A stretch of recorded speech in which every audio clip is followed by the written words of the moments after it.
gateway to another world. This is the last waterfall.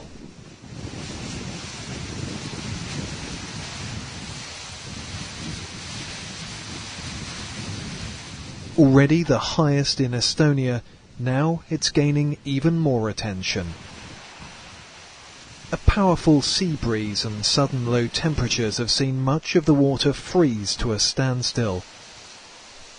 While the water does still flow, everything surrounding is covered in ice crystals. They've created a real-life world of the imagination.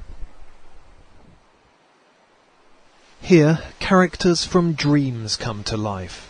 Look there on the hillside, Gandalf leading a group of hobbits over a hill. Or over there, a giant insect frozen during the Ice Age. Nothing here is untouched. The ice cream booth, the rubbish bins. Everything is encased in ice. The waterfall lies between the village of Ontika and Velast, a region with just 200 residents. Now their secret's out though, a rush of spectators could be on the way.